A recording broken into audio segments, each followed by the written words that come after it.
V Cardiac Multi-Specialty Hospital, Kottapet. Star Srinidhi.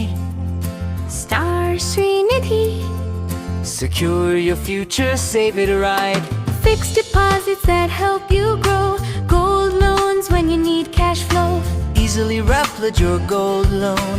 Buy and sell your gold. Star Srinidhi, your trusted support since 2020. రాజకీయాలను అడ్డం పెట్టుకొని గతంలో కొంతమంది చనిపోయిన వారి పేరు మీద పెన్షన్లు తీసుకున్నారు.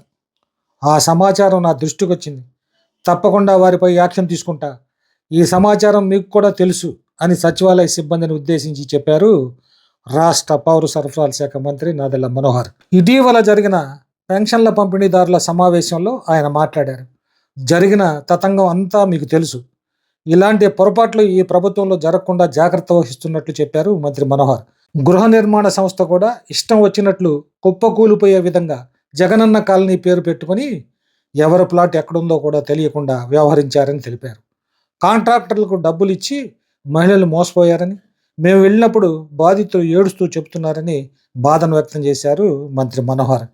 కాంట్రాక్టర్లు డబ్బు తీసుకున్నారు, వెళ్ళి అడిగితే బెదిరిస్తున్నారని చెప్పారని మనోహర్ వివరించారు. ఈ కాలనీలో ఉన్న లేఅవుట్లను తహసీల్దార్ పరిశీలించి అర్హత ఉన్నవారు, అర్హత లేనివారు ఉంటే వాటిపై చర్యలు చేపడతామని పేర్కొన్నారు. పొదుపు సంఘాల్లో ఉన్న మహిళలకు అయితే వారికి తెలియకుండానే డబ్బులు కాంట్రాక్టర్ డ్రా చేసుకున్నారని, ఇప్పటికీ కొంతమందికి తెలియదని చెప్పారు మనోహర్. వీటన్నిటిపైన సచివాలయ సిబ్బంది నిజ నిజాలు తెలుసుకొని పేదవారికి న్యాయం జరిగేలా చూడాలని పిలుపునిచ్చారు. గతంలో పొలిటికల్గా కొంతమంది చనిపోయినా కూడా పెన్షన్లు తీసుకున్నారు. ఇది నా దృష్టికి వచ్చింది. నేను ఇంకా యాక్షన్ తీసుకోలేదు, వెయిట్ చేస్తున్నాను. కానీ ఇన్ఫర్మేషన్ ఉంది నా దగ్గర. సో అవి చాలా పొరపాటు. అది ఏ విధంగా జరిగినాయి ఏంటి అదంతా మీకు తెలుసు, నేను చెప్పవసరం లేదు. ఎందుకంటే దాంట్లో ఆ సమాచారం మీ దగ్గర కూడా ఉందని నేను భావిస్తున్నాను. దాన్ని కొంచెం దయచేసి ఆ పొరపాటు జరగకుండా చూసుకోండి. హౌసింగ్ విషయంలో మనం రాష్ట్రంలో జరుగుతున్న ఈ కార్యక్రమం గురించి ప్రజలకి పూర్తి స్థాయిలో అవగాహన లేదు. హౌసింగ్ డిపార్ట్మెంట్ని కుప్ప కూలిపోయేటట్టు ఇష్టం వచ్చినట్టుగా ఆ రోజున వాళ్ళు లేఅవుట్లు వేసి జగనన్న కాలనీ పేరు పెట్టుకొని ప్లాట్ ఎక్కడుందో కూడా ఎవరికి తెలియదు. 14 కిలోమీటర్లు 12 కిలోమీటర్ల దూరం తీసుకెళ్ళి ఇదే మీ ప్లాట్ అని చెప్పేవాళ్ళు. కట్టుకున్న వాళ్ళు కూడా పాపం మోసపోయారు. కాంట్రాక్టర్లకి డబ్బులు ఇచ్చి కొంతమంది మహిళలు అయితే మేము వార్డు పర్యటనకి వెళ్ళినప్పుడు ఏడుస్తూ ఉంటారు. 2 లక్షలు ఇచ్చాం, 50,000 ఇచ్చాం, 3 లక్షలు ఇచ్చాం, కనీసం గోడ కట్టలేదు, ఎక్కడ పోయాడో తెలియదు, బెదిరిస్తున్నాడు మేము పట్టుకుంటే అని డిఎస్పీ గారి దృష్టికి తీసుకొస్తే ఒక 6 పైన కేసులు పెట్టారు. ఒక 2 రిమాండ్ పంపించారు, జైలు పంపించారు 2. ఆ మార్పు రావాలంటే గృహ నిర్మాణంలో మాత్రం కొంచెం సమయం పడుతుంది. కాబట్టి దయచేసి మీరు ఇమీడియట్గా ఏదైనా కమిట్మెంట్లు ఇవ్వబాకండి. ప్రభుత్వం చేస్తున్న కార్యక్రమాన్ని ఇంకా పారదర్శకంగా పర్ఫెక్ట్గా చేయడానికి కోసం ప్రయత్నం చేస్తున్నాం. మున్సిపాలిటీ పరిధిలో ప్రత్యేకంగా పెదరావుల్లో ఉన్న లేఅవుట్, అక్కడ సిరిపురంలో ఉన్న లేఅవుట్, ఈ రెండింటినీ కూడా ఇంకా ఇంకోసారి క్షుణ్ణంగా పరిశీలించి తహసీల్దార్ గారికి చెప్పాను. అర్హత ఉన్న వాళ్ళని మీరు వాళ్ళకి ఇచ్చిన పట్టాలు మనం మెయింటైన్ చేసుకుంటూ, అర్హత లేని వాళ్ళని ఏ విధంగా మనం అది రెజ్యూమ్ చేయొచ్చో ఆ పట్టాలు చూసి తప్పకుండా కొత్త వారికి ఇచ్చే అవకాశం మనం తీసుకెళ్తాం. ఎందుకంటే చాలామంది పాపం గతంలో జరిగిన ప్రక్రియలో మాకు అన్యాయం జరిగింది, మాకు కావాలని ఇవ్వలేదనే విషయం ఈ రోజుకి కూడా మనకి ప్రస్తావిస్తూ ఉంటారు. అది వాస్తవం కూడా. ఎందుకంటే రాజకీయ నేపథ్యంలో చేసిన కార్యక్రమం సంక్షేమం పరంగా చూసిన కార్యక్రమం కాదు. పేదవారికి ఏదో విధంగా ఆదుకోవాలి, వాళ్ళకు ఒక ఇళ్ల పట్టా ఇవ్వాలి, ఇల్లు నిర్మాణం చేయాలనే ఆశయంతో పనిచేసుకోవాల్సిన కార్యక్రమాన్ని పూర్తిగా నిర్వీర్యం చేశారు.